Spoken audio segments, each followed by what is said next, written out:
덕탈 칼시노마 인사이트 유관 상피내암이라고 얘기하더군요. 저는 의사가 아니고 최근에 제처가 유관 상피내암 초기 진단을 받는 상황에서 어떻게 대처해야 할지를 생각하고 공부하다가 우리나라에는 이 유관 상피내암에 대한 다른 의견이 너무 없는 것 같아서 혹시라도 저와 같은 처지에 있는 분들에게 조금이나마 도움이 되셨으면 하는 바람에서 자료를 만들어 함께 공유합니다. 제처가 매년 집 근처에서 정기적인 유방 검사를 받던 중 뜬금없이 맘모그래피 사진이 좀 안 좋아 보인다며 전신 마취 후 조직 검사를 해야 한다는 얘기를 듣게 되었습니다. 솔직히 조직 검사를 하는데 전신 마취를 하고 해야 한다는 것이 이해가 안 됐습니다. 그리고 만약에 정말로 유방암이라서 치료를 받아야 된다고 하면은 아무래도 대학병원을 사는 게 낫겠다는 생각에 국내 최고 유명한 대학병원을 찾아 어렵게 예약을 하고 가서 검사를 하고 진단을 받게 됐습니다. 거기선 다행히 국소 마취 후 맘모톰이라는 기계로 조직을 떼내 조직 검사를 했고 최종 덕탈 카시노마 인사이트로 유방암 영기라고 하더군요. 그리고 다행히 로우 그레이드인데 운 나쁘게 암 조직으로 보이는 것들이 너무 넓게 퍼져 있어서 전절제 수술을 해야 한다는 통보를 받았습니다. 유방암 영기 그것도 로우 그레이드라는데 전체 수술을 해야 된다는 게 도저히 이해가 되지 않았습니다.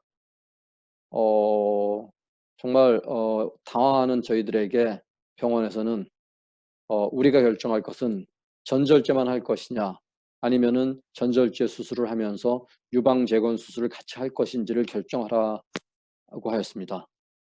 아무리 환자가 많고 유명한 의사지만 어떻게 그런 큰 수술을 해야 하는 환자에게 자세한 설명 없이 그냥 유방암 영기인데 암세포가 많이 퍼져 있는 것 같으니까 전절제 수술을 해야 되니까 전절제 수술만 할 건지 아니면은 전절제 수술과 더불어 유방 재건 수술할 것인지를 결정하라고 너무 기계적으로 사무적으로 하는 얘기가 상당히 기분이 좋지 않았습니다.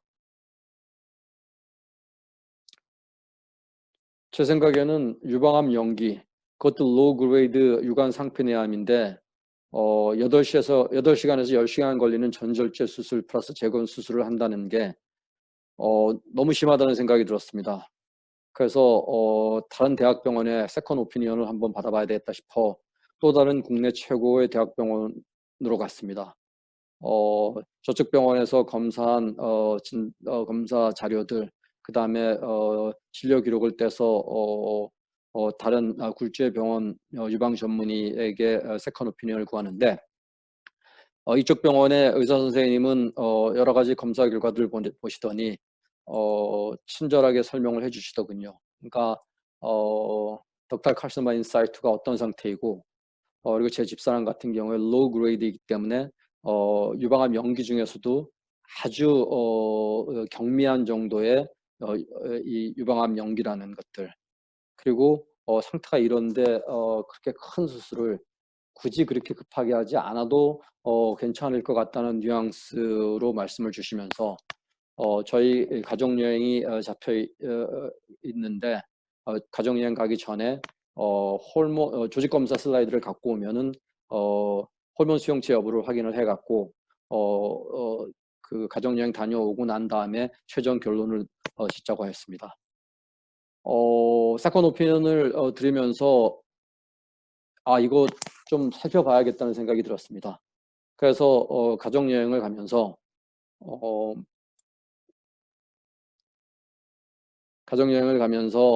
여러 가지 인터넷상의 자료, 유튜브상의 자료들을 그 내려받아서 출장 기간 내내 열심히 공부를 하였습니다. 그리고 여러 가지 유튜브 동영상상에서 화면 캡처를 해서 제가 생각할 때 나름 유용하다고 생각되는 그런 프레젠테이션을 만들어 가족들에게 설명을 하였었습니다.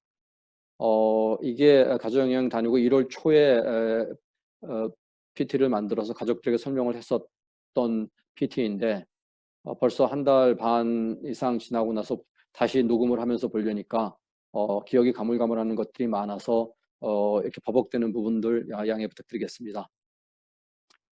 DCIS에 대해서 굉장히 이해하기 쉽게 설명해 줬던 동영상 중에서 화면 캡처를 해서 DCIS의 5W라는 내용을 가지고 우선 DCIS에 대해서 살펴보겠습니다.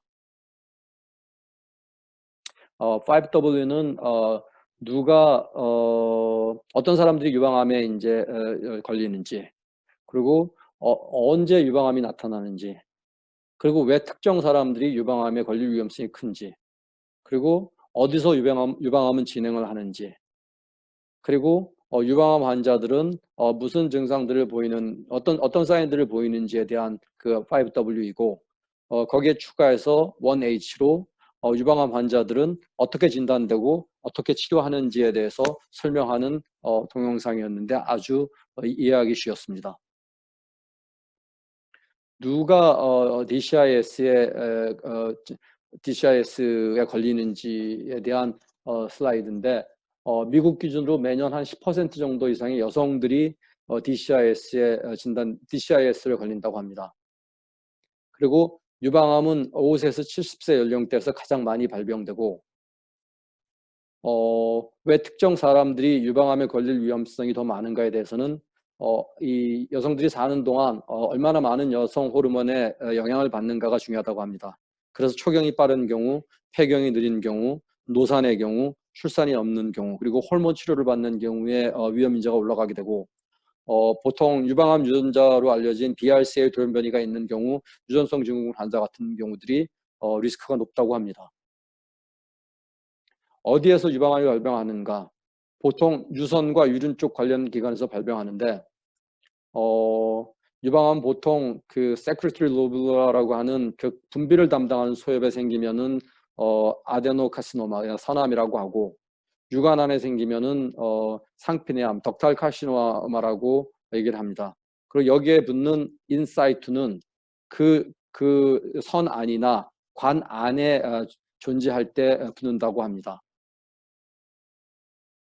유관 내에서 발병해서 관을 뚫고 나가면은 덕탈 카시노마가 되고 이것이 유관 내에 머물면 유관 상피내암, 즉 제자리암인 덕탈 카시노마 인사이트입니다. DCIS는 비침습성, 즉 전이가 안 되는 암으로 치료될 수 있다고 합니다. 아데노카시노마도 마찬가지로 글랜드를 뚫고 나가면은 아데노 또는 로블라 카시노마라고 명명하고 그 안에 있으면은 로블라 카시노마 인사이트가 되는 것 같습니다.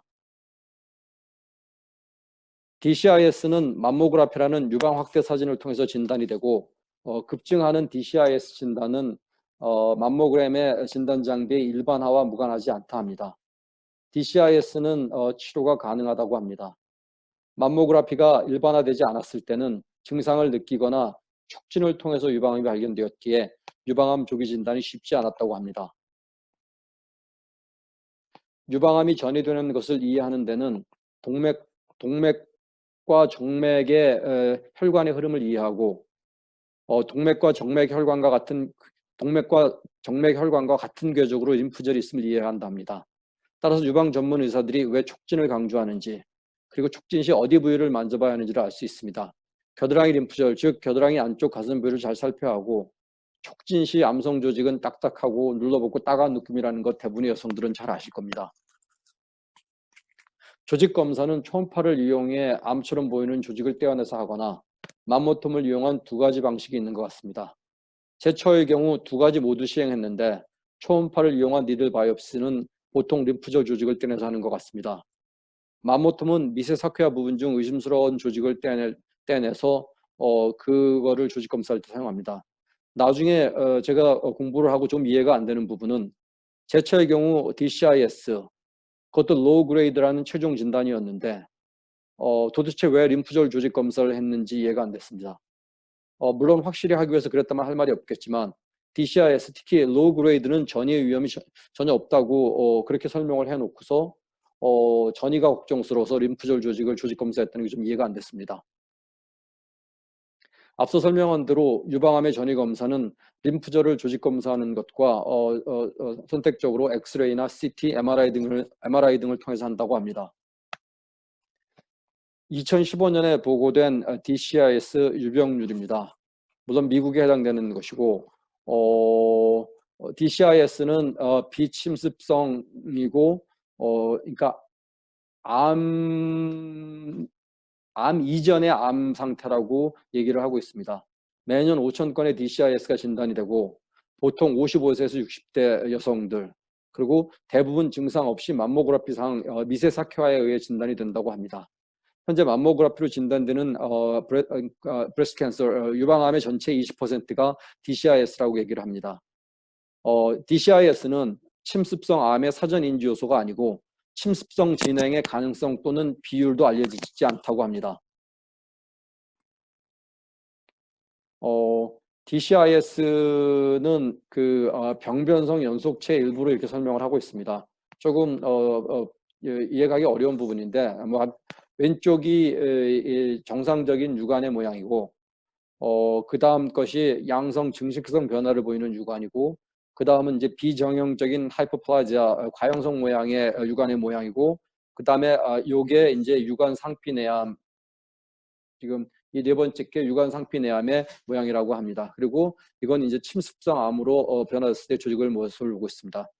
조금 복잡하고 너무 전문적인데 저는 오늘 DCI에 대해서만 살펴보도록 하겠습니다. 미국의 그 National Comprehensive Cancer Network에서 그 DCIS 환자의 가이드라인을 2014년에 내놨습니다. 그러니까 표준 치료 보통 이제 여러 가지 이 문진이라든지 여러 가지들을 살펴서 진단을 하고 진단이 되면 표준 치료로는 림프절을 포함하지 않는 부분절제와 유방전체 방사선 치료, 그 다음에 전절제. 이 경우에도 그러니까 센테니얼 노드 감시 림프절을 조직 검사를 하거나 혹은 그렇지 않거나 그리고 림프절을 포함하지 않는 부분 절제를 하고 방사선 치료를 하지 않는 그 세 가지로 가이드라인을 하는데 최근에 방사선 치료를 했었을 때 생존율이 더 높기 때문에 기본적으로 부분 절제 수술하면은 방사선 치료를 하는 게 일반화돼 있다고 합니다. 그리고 수술하고 나서 5년 이상 추적 관찰하는 게 가이드라인으로 되어 있습니다.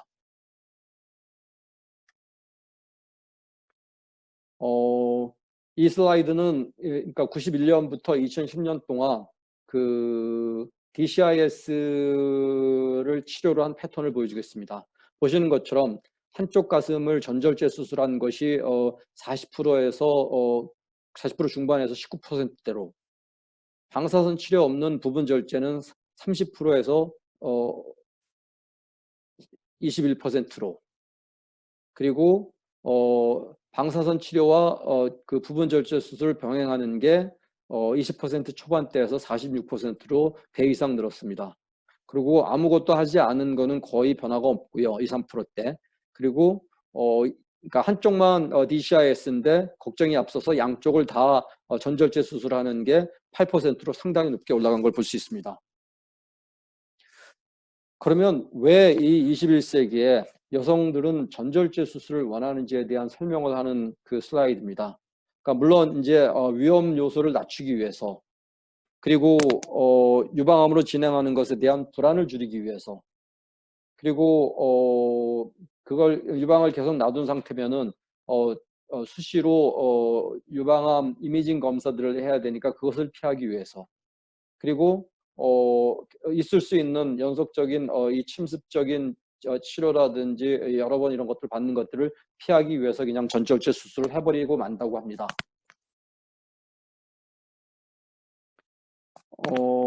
미국 위스콘신에서 DCIS 진단 및 치료 후 평균 8년 동안 추적 관찰한 연구 결과를 보고했습니다. Population Based Study였고 1925건의 DCIS 케이스를 살펴봤고 그 다음에 1995년에서 2006년 동안에 진단된 환자들 평균 8년 이상의 팔로우 추적 관찰 기간이었습니다. DCIS 치료 후 재발하는 타입을 보니까 그 여전히 인사이트니까 DCIS 형태로 재발하는 게 52%, 그 다음에 침습성으로 재발하는 게 48%, 그리고 DCIS 진단을 받았던 쪽에 다시 재발하는 게 52%, 반대쪽 가슴에 재발하는 게 48%로 보고됐습니다. 그러니까 재발의 위험 인자들을 설명하고 있는 이 슬라이드입니다. 그래서 기본적으로 DCIS 진단 5년 이내에 나타나는 일반적인 가능성에 대해서 그 설명을 하고 있는데, 그러니까 2차 유방암으로 진단된 게 5.5%, 그 다음에 같은 쪽 가슴에 이 DCIS로 진단되는 게 3.1%, 그리고 반대편 쪽 가슴에 DCIS로 진단되는 게 2.3%, 그리고 이 인베이스, 그러니까 DCIS가 침습성 유방암으로 진행하는 경우가 2.4%로 이렇게 보고를 하고 있습니다. 치료는 아까도 말씀드린 것처럼 그 유방 보존술 해서 아마 부분 절제술, 그러니까 방사선 치료라는 부분 절제술이 48%가 가장 많았고, 그 다음에 DCIS가 생긴 그쪽 가슴에 전절제 수술하는 게 34%, 그리고 한쪽만 DCIS가 생겼지만 그 걱정되는 마음에 양쪽 다 전절제 수술하는 게 5%, 생각보다 상당히 높더라고요. 그리고 조직 검사만 하는 게 3% 정도로 보고됐습니다. 이 슬라이드가 참 흥미롭습니다. 그러니까 DCIS로 진단을 받은 여성들이 그 유방암이 아닌 다른 이유로 사망되는 게 훨씬 높다는 것을 보여주는 그런 슬라이드입니다. 그러니까 유방암이 걱정스러워서 그 힘든 수술을 받았는데 뜻밖에도 유방암이 아닌 다른 암으로 죽는 그런 케이스였습니다. 그리고 아마 이 스라이드를 그때 보여주는 거는, 그러니까 전절제 수술, 유방암 전절제 수술이라는 게 얼마나 인베이시브하고, 그 다음에 얼마나 오랜 시간 동안 여러 가지 부작용을 겪어야 되는지, 이런 것들을 보여주기 위한 그런 흉측한 이런 사진들을 붙여줬는데, 대부분의 여성들이 전절제 수술을 결정을 할 때 여러 가지 이런 문제점들을 그나마 듣지 않고 결정을 하는 경향이 상당히 높다고 그렇게 얘기를 하고 있습니다. 이 연구 결과, 죄송합니다. 이 연구 결과를 발표한 미국의 유방 전문의도 수술이 항상 좋은 결과를 만들어내지는 않는다고 이렇게 얘기를 하고 있습니다.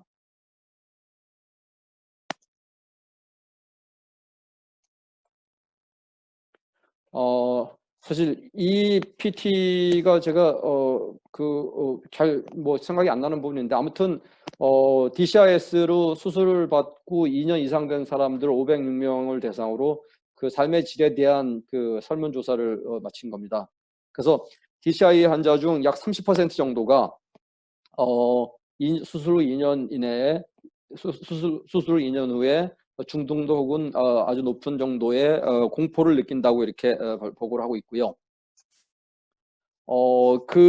발표자가 얘기하고자 하는 것은 불확실성으로 인해서 이제 공포를 느끼게 되고, 이 불확실성은 결국 위험 인자 때문에 그렇다고 얘기를 하고 있습니다.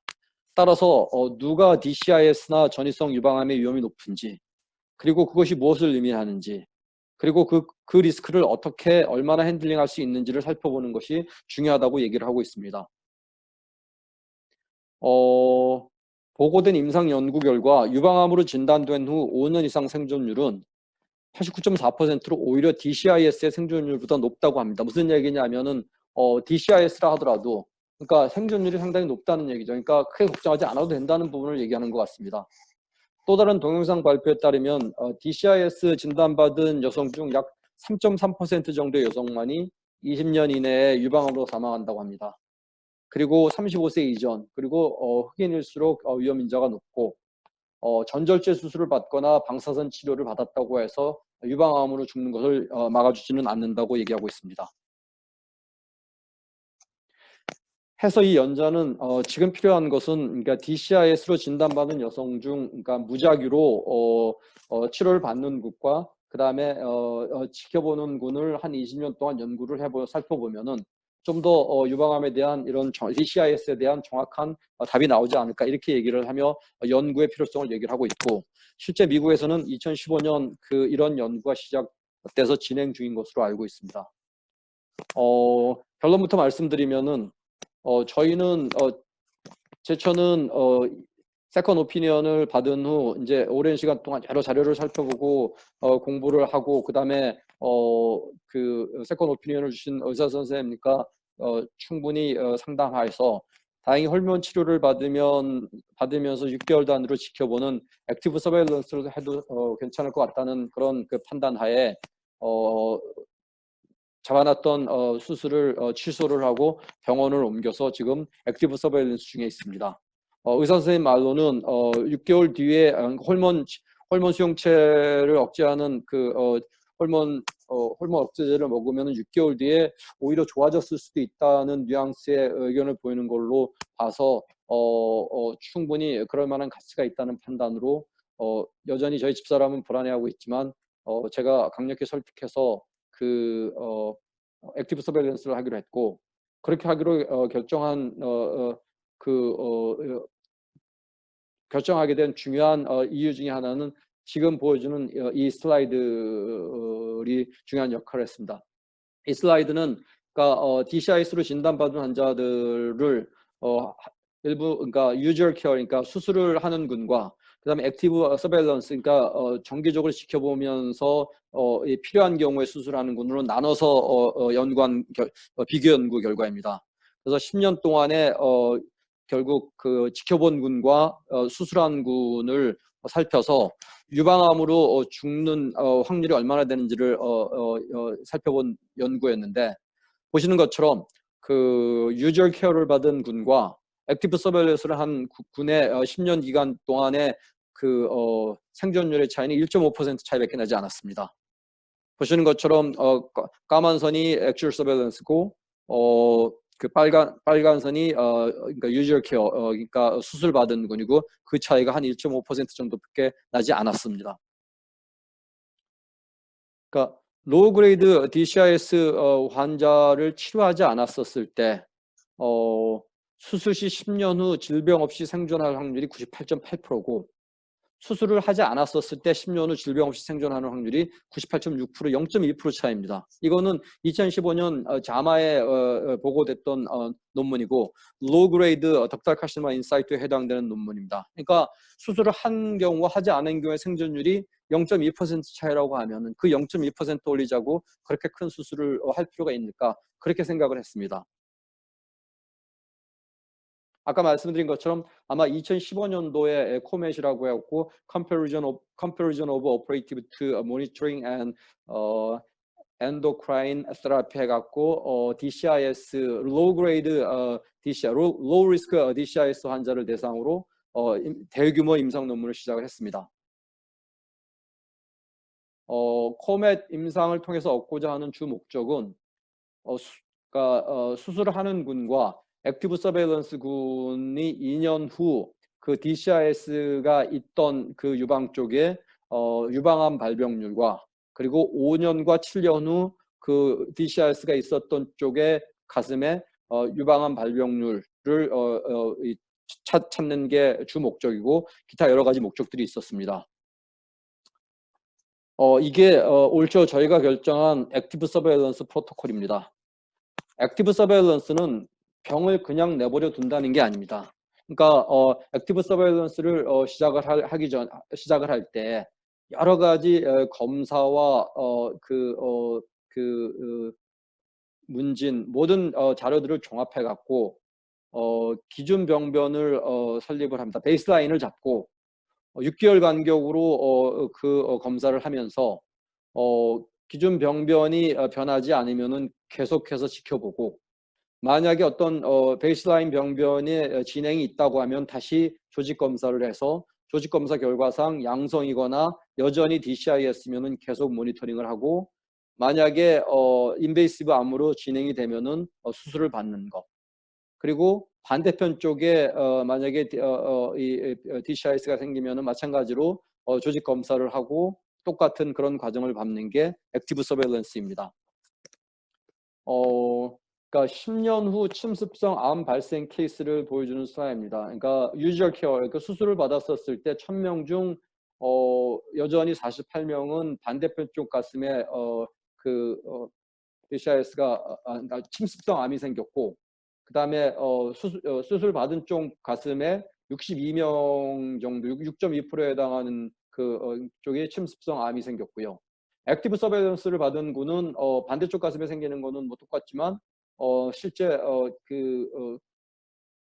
DCIS가 있었던 그쪽 가슴에 생기는 침습성 암은 100명으로 한 10% 정도로 그러니까 수술을 한 경우와 비교를 해보면 이 연구 결과는 약 3.8% 정도의 차이가 나는 걸 볼 수 있습니다. 그러니까 risk for DCIS가 similar to breast cancer라고 이렇게 얘기를 해서 저는 이걸 볼 때 그러니까 이거를 발표한 연자는 그러니까 breast cancer하고 DCIS는 확실히 성격이 다른 그런 그 질환으로 이렇게 구분을 한다는 느낌을 받았습니다. 그러니까 실제로 미국에서는 많은 유방 전문의들이 DCIS를 암이라고 표현하는 건 잘못되지 않았냐 하는 이런 논쟁이 상당히 많이 벌어지고 있습니다. 그래서 DCIS를 유방암 연기라고 하는 이유도 이거는 유방암이라고 하기도 애매하고 아니라고 하기도 애매한 그런 상태가 아닌가 싶습니다. 아무튼 위험인자들은 나이라든지 호르몬, 그다음에 뭐 유전적인 부분, 뭐 이 식생활, 운동, 뭐 여러 가지 것들이 있고 이런 것들을 찾아서 줄일 수 있는 위험 요소를 줄일 수 있는 부분들을 줄이는 것이 굉장히 중요하다고 생각합니다. 그러니까 중요한 거는 그러니까 미국은 이 유튜브 동영상을 살펴보시면은 DCIS 환자들 특히 low grade DCIS 환자들 같은 경우 시간이 충분하니까 너무 급하게 어떤 치료를 결정하지 말고 꼼꼼히 살펴보고 그 주치의와 상의해서 가장 적합한 치료 방법을 선택하라는 걸 계속 강조합니다.